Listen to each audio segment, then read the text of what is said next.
Hello friend, आज हम लाए हैं इस लेक्चर में सेल्फ असेसमेंट 2। ओके, और इसमें हम सेल्फ असेसमेंट 2 के पहले ऑब्जेक्टिव करेंगे, मतलब पार्ट 1 में, उसके बाद सब्जेक्टिव करेंगे पार्ट 2 में। ये पार्ट 1 का वीडियो है। ओके, अब इसमें पहले कुछ देख ले कैसे क्वेश्चन आता है। ओके, यहाँ पे जैसे कि दिखा रहा है सेक्शन ए, कितना सेक्शन डी तक डिवाइड किया गया है। कितना सेक्शन डी, सेक्शन ए में 1 to 20 क्वेश्चन रहता है, जो कि अभी मैं करने वाला हूँ पार्ट 1 में, जो कि ऑब्जेक्टिव टाइप और मतलब दिया रहेगा कुछ paragraph, just like passage type, ऊपर के नीचे बनाना है, या डायरेक्ट एमसीक्यू रहेगा, या एसेशन मतलब ट्रू और फॉल्स, दो स्टेटमेंट दिया रहेगा, उसको ट्रू और फॉल्स है या ये बताना है। ओके, 1 to 20 में ये 3 टाइप के क्वेश्चन रहेंगे। उसका सेक्शन बी में 21 से लेकर 26 तक ये 2 नंबर के क्वेश्चन, सेक्शन सी में 27 से लेकर 33 तक मतलब 3 नंबर के क्वेश्चन, और सेक्शन डी में 5 नंबर के क्वेश्चन, जो कि 3 क्वेश्चन रहेगा। ओके, शॉर्ट आंसर 3 टाइप का 7 क्वेश्चन, 2 नंबर का शॉर्ट आंसर 6 नंबर का मतलब 6 क्वेश्चन, और long answer 3। Okay, got it. Question number 1, how does the valency of an element vary across period. मतलब पीरियड के अक्रॉस, पीरियड किसको बोलते हैं? पीरियडिक टेबल में लेफ्ट से राइट जाने वाला उसको पीरियड बोलते हैं। अगर लेफ्ट से राइट हम जा रहे हैं तो वैलेंसी का क्या होगा? सिंपल सा, वैलेंसी पहले डिक्रीज़ होगा, ये सेल्फ असेसमेंट 1 में ही बोला गया है। पहले इंक्रीज़ होगा, ओके, उसके बाद देन डिक्रीज़ होगा। पहले 1 2 3 4 तक जाएगा, फिर 3 ऐसे करके मतलब डिक्रीज़ होता जाएगा। ओके, अब नेक्स्ट क्वेश्चन है, write 2 reason responsible for late discovery of noble gas. मतलब नोवल गैस इतना लेट क्यों डिस्कवर हुआ? तो इसका 2 रीज़न है, मतलब 2 रीज़न लिखना है। पहला रीज़न कि ये अनरिएक्टिव है। क्या? अनरिएक्टिव। पहला रीज़न ये अनरिएक्टिव है, दूसरा रीज़न ये इसका वैलेंसी क्या है? 0 है, वैलेंसी 0 है। ओके, और इसका सॉल्यूशन पीडीएफ में मिल जाएगा डिस्क्रिप्शन बॉक्स में, वहाँ से डाउनलोड कर लीजिएगा। पिछले बार वाला पीडीएफ में थोड़ा प्रॉब्लम था, तो वो भी अब सॉर्ट आउट हो चुका है, तो इसमें भी प्रॉब्लम नहीं होना चाहिए। ओके, अगर कोई भी ऐसा प्रॉब्लम हो तो कमेंट कीजिएगा। नेक्स्ट क्वेश्चन है, name the type of particle which act as a prism in the formation of rainbow in the sky. बोल रहा है कौन से ऐसे पार्टिकल हैं जो प्रिज्म में formation of rainbow in the sky, sky में जो रेनबो फॉर्मेशन होता है, इसका रिस्पॉन्सिबल है। कौन सा ऐसा है? तो वाटर ड्रॉपलेट है। वाटर ड्रॉपलेट जो प्रेजेंट रहता है हमारे एटमॉस्फेयर में, वो रिस्पॉन्सिबल है, उसके कारण रेनबो फॉर्म होता है। ओके, तो सिंपल सा इसका आंसर आ जाएगा, water droplet present in the atmosphere. Okay, which is the strongest acid with pH value, ये 5 और pH वैल्यू 2, कौन सा स्ट्रॉन्गेस्ट है? तो एक ये आता है, 1 मिनट इसको रेड ले लिया जाए। pH वैल्यू का ये आता है, स्केल आता है। ओके, 7 उसका मिड पॉइंट रहता है, मतलब 7 रहा तो न्यूट्रल रहा है, 7 के इस तरफ जितना गया मतलब 8 9 10, तो वो क्या हो जाता है? बेसिक हो जाता है। जितना आगे जाएगा उतना ज़्यादा बेसिक हो जाएगा, इस तरफ जाएगा तो उतना ज़्यादा एसिड हो जाएगा। ओके, तो पहले 5 आ रहा है, लास्ट में कौन आ रहा है? 2 आ रहा है, तो मतलब pH वैल्यू 2 ज़्यादा स्ट्रॉन्गेस्ट होगा। ओके, इस तरफ आता है ना, 6 5 4 ऐसे ना, 5 तो पहले आ गया, जितना इस तरफ जाएगा उतना ज़्यादा एसिडिक होगा। Got it. अब नेक्स्ट क्वेश्चन है, give reason for the statement since the ovary release 1 egg every month the uterus also prepare itself every month by making its lining thick and spongy. Okay, तो बोल रहा है अगर ovary release करता है हर month egg को, तो uterus क्यों खुद को प्रिपेयर करता है? इसलिए वो प्रिपेयर करता है क्योंकि वही जो है ना, क्या बोलते हैं, फूड देता है, वाटर देता है, मतलब नरिशमेंट वही करता है, पालन पोषण जो बोलते हैं जिसे, उसको वो यूटेरस ही करता है एक का, इसी के लिए वो हर मंथ खुद प्रिपेयर होता है। ओके, अब name the method by which sporangia produce under favourable condition. In this method तो स्पाइरोगेरा जो ना किस इस मेथड से रिप्रोडक्शन करता है? तो फ्रैगमेंटेशन। क्या? फ्रैगमेंटेशन मेथड से वो क्या करता है? रिप्रोडक्शन करता है, और वो क्या होता है? एसेक्सुअल रिप्रोडक्शन होता है। 2 क्वेश्चन इसमें, एक किस मेथड पूछ रहा है, तो ये फ्रैगमेंटेशन होगा, और ये कौन सा मेथड है, सेक्सुअल या एक्सेक्सुअल? तो asexual. Okay, in a germinating seed which part are known as futures. 1 minute इसको रफ कर दिया जाए। फुटेरस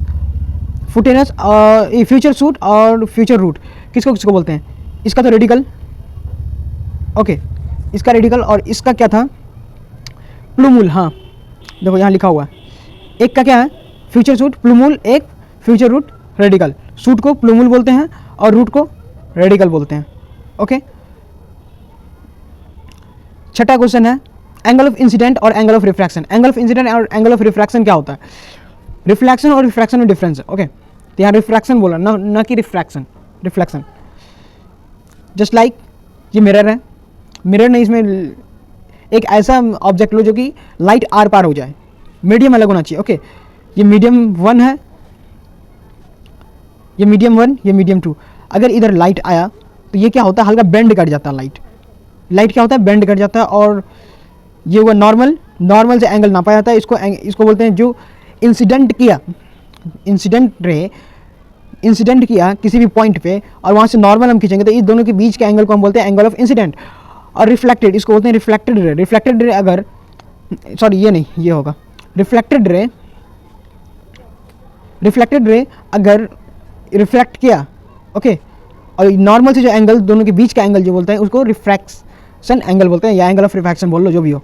ओके, इसका यहाँ देख लो क्या लिखा हुआ है वैसे। Angle of incidence is the angle i made by the incident ray with the normal. Okay, just like जो मैं बोला। Angle of refraction is the angle r made by the refracted ray second medium with the normal, मतलब normal से ही नापा जाता है। Okay, जो अभी फिगर से मैं समझाया। और ये क्वेश्चन रिपीटेड क्वेश्चन है। Name the type of particle which act the formation of rainbow sky. वही होगा, water drop present in the atmosphere, water droplet present in the atmosphere. Okay, next question, through which the two wire electric current will flow more easily.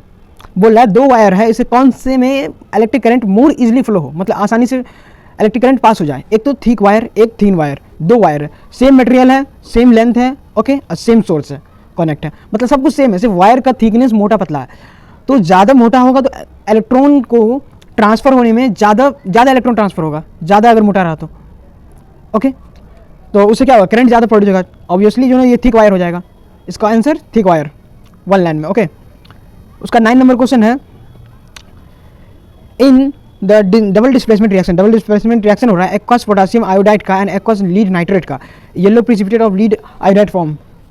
Okay, while performing the activity if the lead nitrate is not available. अगर lead nitrate अगर available नहीं है तो हम इसके बदले क्या use कर सकते हैं, तो लीड एसीटेट यूज कर सकते हैं। क्या यूज कर सकते हैं, लीड एसीटेट। ये हम अपने ऑब्जेक्टिव का जो क्वेश्चन करा रहे थे तो उसमें ये क्वेश्चन था। ओके, वो भी देखना, वो भी बहुत ज़्यादा इंपॉर्टेंट है। अगर वो कर लिया तो सब्जेक्टिव का भी लगभग क्वेश्चन सॉल्व हो जाएगा। Okay, question number 10, which of the following statement are usually correct for carbon compound. These are, अगर मतलब कुछ दिया हुआ है। ओके, यहाँ बोल रहा है कौन से ऐसे स्टेटमेंट है जो ट्रू है कार्बन कंपाउंड के लिए। ओके, कार्बन कंपाउंड के लिए तो ये गुड कंडक्टर है, नहीं बिल्कुल नहीं है। और poor conductor of electricity, good, मतलब ये है। स्ट्रॉन्ग फोर्स नहीं लगता है, ये भी है, मतलब स्ट्रॉन्ग फोर्स नहीं लगता तो ऑप्शन डी हो जाएगा। ओके, नेक्स्ट क्वेश्चन है, ammonia, A molecule of ammonia NH3 has, NH3 मतलब क्या, देखो N के पास क्या होता है, तीन इलेक्ट्रॉन होते हैं शेयर करने के लिए, तो 1 2 3 मार लो, तो यहाँ हाइड्रोजन के एक, हाइड्रोजन के एक बॉन्ड बन गया ना, तो मतलब कितने, सिंगल बॉन्ड है ओनली, डबल बॉन्ड यहाँ पे नहीं है। ओके, डबल बॉन्ड नहीं है तो यहाँ सिंगल बॉन्ड हो जाएगा। Next, in an electric circuit 2 resistor, 2 ओम का है, 4 ओम का 2 रेसिस्टर है, कनेक्टेड है किसमें, सीरीज में, तो आर इक्विवेलेंट कितना हो जाएगा, सीरीज में है तो 4 to 6 ओम। ओके, अब वोल्ट कितना दिया है, 6 वोल्ट दिया है। जो पहले दिया है, न्यूमेरिकल बनाने का सिंपल सा फंडा है, जो दिया है पहले उसको लिखो, उसके बाद जो है ना सॉल्व करो। तो पहले जो दिया वो हम लिख रहे हैं। ओके, उसका बोल रहा है हीट पूछ रहा है, मतलब हीट पूछ रहा है, हीट इक्वल टू क्या होता है, I² RT, ये फॉर्मूला होता है ना। और किसका हीट पूछ रहा है, 4 ओम का 5 सेकेंड में, मतलब टाइम दिया हुआ है और रेसिस्टेंट भी दिया हुआ है, मुझे I निकालना है। तो I के लिए क्या होगा, I इक्वल टू क्या होता है, ऐसे नहीं याद होता तो ऐसे याद करो, V इक्वल टू IR होता है ना, V equal to IR, Ohm's law. और I निकालना है हमको तो क्या हो जाएगा, V/R, V कितना है 6, R कितना है 6, यहाँ देखो V कितना है 6, तो कितना हो जाएगा 1, मतलब H इक्वल टू हो जाएगा I 1 है, 1 का स्क्वायर 1 ही होता है, R कितना है 4 है, और ये कितना है, टाइम 5 है, मतलब 20 जूल हो जाएगा। हीट कितना हो जाएगा, 20 जूल, ये 20 जूल आ गया सी ऑप्शन। ओके, अगर जो चीज़ समझ में नहीं आए तो कमेंट करो, नेक्स्ट वीडियो में उसको थोड़ा क्लियरली से और समझा दूंगा। ओके, 12 नंबर क्वेश्चन, मतलब देखो 12 नंबर क्वेश्चन का आंसर जो सॉल्यूशन जो दिया हुआ है, सॉल्यूशन इसमें मतलब PDF में जो दिया हुआ है उसमें थोड़ा अजीब टाइप है, मतलब हाई लेवल का है। ओके, अजीब टाइप नहीं कहो, हाई लेवल का कहो। ओके, तो वो थोड़ा समझने में बहुत मुश्किल है, लेकिन हम बहुत ही आसान तरीका से समझाते हैं। वो क्या है, ओम्स लॉ पढ़े हो, V equal to I R. Okay, मुझे देखना है कंपेयर किस में करना है, R में, तो ये तीनों R में कंपेयर करना है ना, तो पहला R1 ले लो। ओके, R1 इक्वल टू कर दो VYI, R2 कर दो VYI, ये I2 कर दो, V2 कर दो, I1 कर दो, I1 कर दो, उसके बाद R3 कर दो V3Y I3। अब एक चीज़ देखो, ये लिख लिया हम। अब देखो कंपेयर करना है तो इसका देखो V कितना ज़्यादा है, V ज़्यादा है ना, इतना ज़्यादा V है कि नहीं? तो R3 है, ये R3 का मतलब V ज़्यादा है और I कम है। I क्या है, I कम है, तो ऑब्वियसली कम नंबर से अगर ज़्यादा नंबर को डिवाइड करेंगे तो लगभग ज़्यादा ही आएगा। अप्रॉक्स कंपेयर कर रहे हैं हम, ये नहीं बोल रहे हैं कि जो ना ऐसे आएगा, बट यहाँ कंपेयर करने की बात हो रही है। ओके ना। अब देखो यहाँ पर सेकंड चीज़ है, ये देखो इसका V कम है, V इतना ही है, V कम और I ज़्यादा। देखो V कम I ज़्यादा, कहाँ गया R2, ये V तो ऊपर वाला कम हो गया, नीचे वाला ज़्यादा हो गया। ज़्यादा वाला नंबर से अगर जो ना 1 को अगर 2 से डिवाइड करो तो कितना आएगा, 0.5 आएगा। मतलब ये ज़्यादा वाला नंबर था, इसीलिए इससे कम नंबर आया, 1 है, 1 से कम नंबर आया कि नहीं आया? तो इसी टाइप में यहाँ पे क्या हो रहा है, मतलब ऊपर V कम है, I ज़्यादा है, डिवाइड करेंगे तो as compare to R3, R2 क्या होगा, कम आएगा।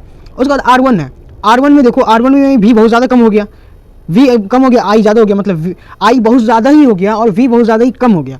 इसका क्या मतलब, ये नंबर जो आएगा कम आएगा, यही ना, है कि नहीं? तो इसमें क्या हो जाएगा ऑर्डर, R3 ज़्यादा होगा, R2 उससे कम होगा, R1 उससे भी कम होगा। नहीं समझे तो फिर से रिपीट करो वीडियो को और देखो, इसको समझने की कोशिश करो। ओके, आगे चलें।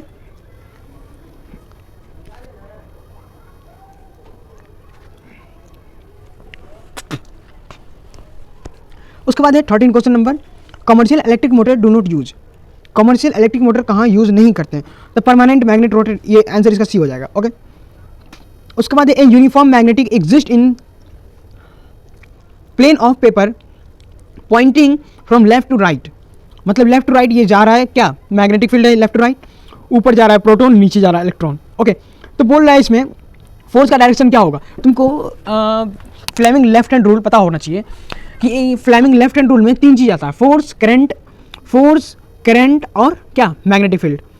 मैग्नेटिक फील्ड को बी से डिनोट करते हैं, मैग्नेटिक फील्ड। ओके, तो इसको ऐसे याद कर लो, FBI, क्या FBI, जैसे CBI होता है ना, CBI होता है वैसे FBI होता है, जो कि अमेरिका में है। ओके, अमेरिका की पुलिस को FBI बोलते हैं, यहाँ के पुलिस को CBI बोलते हैं। तो ऐसे याद कर लो, फोर्स B को जो है ना मैग्नेटिक फील्ड, I को करंट। ओके, तो हमारा फिंगर ऊपर से स्टार्ट करो, थंब से। थंब क्या डिनोट करता है, फोर्स। उसके बाद जो ना फोर फिंगर कौन सा डिनोट करता है, मैग्नेटिक फील्ड। उसका मिडिल फिंगर कौन सा, करंट। FBI याद कर लो, FBI। ओके, तो यहाँ पे अगर इलेक्ट्रॉन अगर नीचे की ओर जा रहा है तो करंट किधर जाएगा, ऊपर की ओर। ऑब्वियसली इलेक्ट्रॉन अगर नीचे जा रहा है तो करंट कहाँ जाएगा, ऊपर की ओर। करंट ऊपर की ओर जाएगा तो करंट ऊपर की ओर जा रहा है, मैग्नेटिक फील्ड इस तरफ है। तो अपने से हाथ रख के खुद से देख लो लेफ्ट हैंड रूल में। ओके, करके तो नहीं दिखा सकते, इसको अलग से वीडियो में कर देंगे। ओके, फिर से अपने से ही कर लो, लेफ्ट हैंड निकालो, परपेंडिकुलर तीनों को करो। अगर लेफ्ट हैंड रूल पता होगा तो करंट का डायरेक्शन, मैग्नेटिक फील्ड का डायरेक्शन देखो किस तरफ है। ओके, और करंट का डायरेक्शन ऊपर की तरफ है। अगर करंट का डायरेक्शन ऊपर की तरफ है तो ये किस तरफ जाएगा, इनटू, मतलब अंदर जाएगा। फोर्स किधर जाएगा, अंदर जाएगा, अंदर। फोर्स किधर जाएगा, ये अंदर का निशान है। तो यहाँ पे कहाँ ऑप्शन, इनटू, ये अंदर, इनटू मतलब अंदर।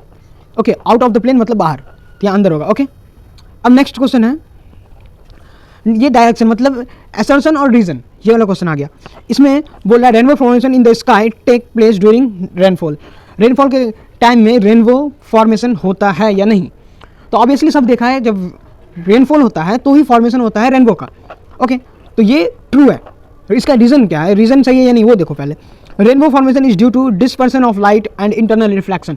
डिस्पर्सन मतलब लाइट चित्रा जाता है तो ही रेनबो फॉर्मेशन होता है। ये भी रीज़न सही है, मतलब ए भी सही है और आर भी सही है, और ए का करेक्ट एक्सप्लेनेशन भी है आर।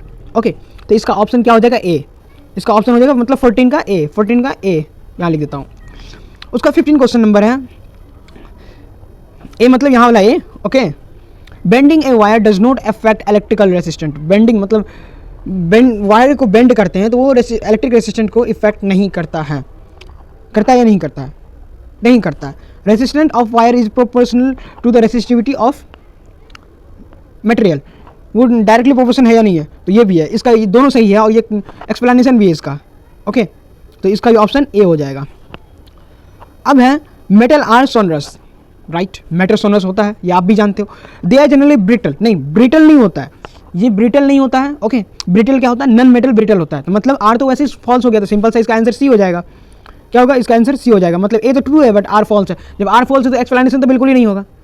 ओके, उसके बाद थर्ड मतलब इसी का 16 का और करके है, आयनिक कंपाउंड और solid and hard. Ionic compound solid और हार्ड होता है या नहीं होता है? आयनिक कंपाउंड बनता है मेटल से, मेटल जनरली हार्ड होता है, तो इस हिसाब से समझ लो, और मेटल जनरली सॉलिड होता है, कम ही मेटल जो लिक्विड या गैस में पाया जाता है। ओके, जैसे लाइक मरकरी पाया जाता है लिक्विड फॉर्म में, तो यहाँ पे आयनिक कंपाउंड मेटल से बना है, मेटल से बना है मतलब मेटल हार्ड होता है, तो ये भी हार्ड होगा, ये ट्रू है। उसके बाद इसका असर्शन मतलब reason they have a strong force of attraction between positive and negative ion, right, ये भी बिल्कुल सही है, बिल्कुल सही है। तो मतलब ऑप्शन क्या हो जाएगा, ए ऑप्शन में क्या है, both A and R are true and R is the correct explanation of the assertion. Okay, यही ना, यहाँ पे ये 16 क्वेश्चन नंबर खत्म हुआ। अब आए 17 क्वेश्चन नंबर पे। 17 क्वेश्चन नंबर फिगर दिया है, उसे समझ के क्वेश्चन मतलब ऑब्जेक्टिव बनाना है। ओके, तो a metal is treated with dilute sulphuric acid, एक मेटल को डाइल्यूट सल्फ्यूरिक एसिड से ट्रीटेड किया गया। The gas evolve is collected by the method shown in the figure. Gas उसे इवॉल्व हुआ। ओके, तो वो गैस को आइडेंटिफाई करना वो कौन से गैस है। तो अगर सल्फ्यूरिक एसिड, कोई भी मेटल अगर सल्फ्यूरिक एसिड से रिएक्ट करता है तो हाइड्रोजन गैस निकलता है, ये मेटल चैप्टर में साफ साफ दिया हुआ है, इसकी प्रॉपर्टी है। ओके, तो इसका ए हो जाएगा, हाइड्रोजन गैस रिलीज होगा। Which of the following is the correct about the gas, gas के लिए कौन करेक्ट है? It is soluble in water, gas जो है सॉल्युबल वाटर में होता है। Okay, how will you test for the gas evolve, हम टेस्ट कैसे करेंगे गैस इवॉल्व हुआ या नहीं हुआ? तो bring burning splint near the opening a test tube containing this gas a popping sound occur. मतलब ये चीज़ मैं इसका शॉर्ट नोट भी करवाऊंगा, वन शॉर्ट में, मतलब एक ही वीडियो में पूरा नोट, पूरी रिवीजन मैं आने वाले कल में करवाऊंगा, मतलब ये 20 तारीख के अंदर हो जाएगा। ओके ना, आप लोग के लिए। और इसमें ये चीज़ पूरे अच्छे से क्लियरली वहाँ पे अगर वो नोट पढ़ लो तो 80% क्वेश्चन गारंटीड नोट से तुमको मिल जाएगा, अगर सही से तरीके से पढ़ोगे तो। ओके, इस टाइप का क्वेश्चन जो है ना डायरेक्ट उसमें दिया हुआ है, मेन जो क्वेश्चन सब होता है वो सब दिया हुआ है, उस हिसाब से दिया हुआ है, पढ़ोगे समझ में भी आ जाएगा और क्वेश्चन भी बन जाएगा। ओके, तो ये पॉप साउंड अगर जो ना मतलब पॉप साउंड अगर मार रहा है, बोल रहा है, पॉप साउंड अगर आ रहा है, तो वो हाइड्रोजन गैस इवॉल्व हो रहा है, मतलब ऑप्शन सी हो जाएगा इसका, सॉरी 3 हो जाएगा। If the metal used above in zinc then chemical, देखो H2SO4 मतलब हम क्या लिए, H2SO4 लिए, अगर वो मेटल अगर जिंक ले लो तो कौन सा मतलब इक्वेशन बनेगा? ओके, तो इक्वेशन ये फर्स्ट हो जाएगा, Zn प्लस H2SO4, तो ZnSO4 बनता है। ZnSO4 मतलब वैलेंसी Z का, Zn का वैलेंसी 2 है, SO4 का वैलेंसी 2 है। अगर ये दोनों मिलके क्या बना, ये वैलेंसी 2 कट जाएगा तो ZnSO4 बनेगा। ओके, अगर वैलेंसी में दिक्कत है तो कमेंट करना, उसके लिए अलग से वीडियो बना देंगे। And industrial use of gas evolve, industrial use मतलब गैस इवॉल्व होता है तो इंडस्ट्री में क्या करते हैं, कौन सा गैस इवॉल्व हुआ? हाइड्रोजन गैस इवॉल्व हुआ। जब हाइड्रोजन गैस इवॉल्व हुआ तो हाइड्रोजन गैस का फैक्ट्री में, इंडस्ट्री में क्या करते हैं, कुछ मतलब कोई यूज़ करते हैं, हाइड्रोजन गैस निकला, इवॉल्व हुआ, तो उसके बाद उस गैस का हम लोग क्या करते हैं, तो एज ए फ्यूल यूज़ करते हैं, किसमें? रॉकेट में। ओके, ये वो हाइड्रोजन गैस को फ्यूल बना के रॉकेट में यूज़ किया जाता है। Okay, next question. अब जो है पैसेज आ गया, passage type question. Some experiment were carried out using croton sp plant. Okay, understand the process of the photosynthesis. कुछ एक्सपेरिमेंट किया गया जो कि क्रोटॉन एसपी प्लांट, उसको लेके, किसके कारण? फोटोसिंथेसिस के कारण। It is observe that the leave of the plant expose to light for a longer duration accumulate more starch. However, due to the presence of preformed starch in the leaf, it is difficult to find the net productivity of on a fixed expose of light source. Okay, therefore it is necessary to obtain a starch free leaf in the plant before the starting the experiment. कुछ experiment किया गया, okay, starch को लेके। ए मतलब leave में starch है, पहले देखा गया बिना लाइट का, ओके, फिर लाइट में देखा गया, इस टाइप का जो ना एक्सपेरिमेंट किया। तो क्वेश्चन क्या करा, इसी को पढ़ के क्वेश्चन बनाना है, टिक लगाना है इसमें। ओके, तो विच of the flowing would help obtain starch free leave in the plant, मतलब कौन सा स्टार्च जो हमको फ्री लीव में प्लांट में मिलेगा, ऑप्टेन होगा मतलब मिलेगा, कौन सा स्टार्च? तो स्टार्च देखो, expose the leave to blue light for 48 hour before starting the experiment, ये पहला। ओके, एक्सपोज किया जाएगा लीव को कब, ब्लू लाइट के द्वारा 48 आवर बिफोर, मतलब पहले जब एक्सपेरिमेंट कर रहे हैं उससे 48 आवर पहले अगर करेंगे, 48 आवर का क्या मतलब 2 दिन पहले, तो हमको फ्री मतलब स्टार्च मिलेगा उसमें। उसका बी है after a period of illumination the leave were boiled in alcohol to make them colourless which is the following. इसमें क्या होगा, आयोडीन सॉल्यूशन, आयोडीन सॉल्यूशन में अगर डाला जाए तो वो कलरलेस हो जाता है। ये चीज़ एक्सपेरिमेंट में एनसीईआरटी में दिया भी है। ओके, अब है see some of the starch free leave were coated with wax, wax मतलब मोमबत्ती से अगर कोटेड किया जाएगा ऑन बोथ सर्फेस, दोनों तरफ, the plant were maintain under normal environmental condition, तो प्लांट क्या नॉर्मल इन्वायरमेंट कंडीशन में रहेगा। At the end of the experiment the wax coated leave are likely to show, जब एक्सपेरिमेंट खत्म हो जाएगा तो वैक्स कैसा लगेगा, किस टाइप का दिखेगा, तो वैक्स दिखेगा wilting of the wax coated leave, मतलब इस टाइप का। ओके, अब है D number, during the morning hour, सुबह की time, using a fine blade and incision were was made to the leave such that the phloem tissue were cut open, analyse the liquid oozing out was found to contain high amount of, क्या मिलेगा, तो sucrose मिलेगा high amount में। Okay, why the plant coated with वेसलाइन और wax do not remain healthy for a long time, इसके 2 reason है। Okay ना, यहाँ 2 रीज़न देख लो, ये तीसरा नहीं लिखना। ओके, 2 रीज़न, पहला they will not gate oxygen for respiration, they will not gate carbon dioxide for photosynthesis. Okay, screenshot ले लो या तो इसका PDF मिल जाएगा। 19 क्वेश्चन नंबर है the flowing diagram display a chemical equation, मतलब ये डायग्राम केमिकल इक्वेशन कर रहा है, वो तुमको आइडेंटिफाई करना है। पहला किस टाइप का वो केमिकल इक्वेशन होगा, केमिकल रिएक्शन, तो वो फोटो केमिकल डिकम्पोजिशन, मतलब लाइट से हो रहा है तो वो फोटो केमिकल होगा। फोटो का मतलब ही होता है क्या होता है, लाइट, फोटो का मतलब ही होता है लाइट, तो ये इसका ऑप्शन ए हो जाएगा। बी का है what happened to the silver chloride, silver chloride का क्या होगा, तो ये ए ऑप्शन हो जाएगा, silver chloride change to grey in colour, grey colour में वो सिल्वर क्लोराइड चेंज हो जाएगा। उसके बाद इसका केमिकल इक्वेशन बोल रहा है लिखने के लिए, तो केमिकल इक्वेशन लिखने के लिए बोल रहा है, तो ये देखो केमिकल इक्वेशन कैसे लिखाएगा, 2AgCl, अगर वो टूटा मतलब लाइट पड़ा उसमें, इसमें क्या रखा हुआ है, सिल्वर क्लोराइड, ये ना सिल्वर क्लोराइड है, सिल्वर क्लोराइड इसी को बोलेंगे ना AgCl, इसको सन का लाइट इसमें पड़ा तो ये टूट गया 2Ag और Cl2 में, यही इक्वेशन लिखना है सी में। ओके, और डी में है one of the commercial use of this salt, क्या किस चीज़ में हम लोग यूज़ करते हैं, तो ब्लैक एंड वाइट फोटोग्राफ में यूज़ करते हैं। ई इनमें है why do silver article become black after some time when expose to air, तो इसका आंसर सिंपल सा यहाँ पे है, they get tarnished by reacting with atmosphere air to form silver sulphide, tarnished मतलब चेंज हो जाता है। ओके, उसके बाद 20 question number, the given diagram is of human digestive system, study the diagram of any 4, कोई 4 लिखना है। ओके, एनी 4, कोई 4 बोल रहा है मतलब 4 ही लिखना है। तो विच of the correct is present level BCDE। Okay, तो BCDE, बी ये हो गया, तो बी का पैनक्रियाज हो जाएगा, ऑसोफेगस होगा, लीवर स्टमक। ओके, सी का लीवर,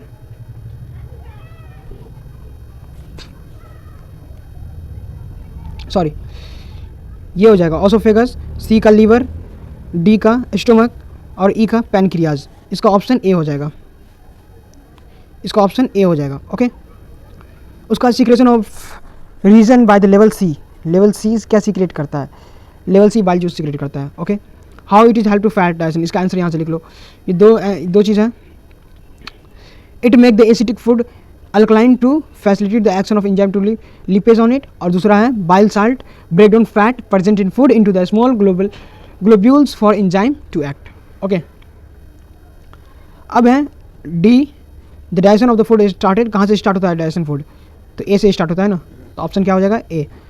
ई में है in case of diarrhoea which major process does not take place normally in region F, तो एब्जॉर्प्शन रीजन एफ यहाँ पे ना, तो एब्जॉर्प्शन ऑफ वाटर का एब्जॉर्प्शन वहाँ पे कुछ ज़्यादा होता है।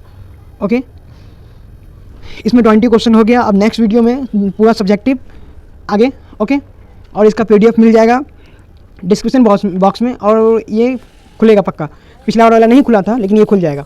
ओके, तब तक के लिए इतना ही। Okay, bye.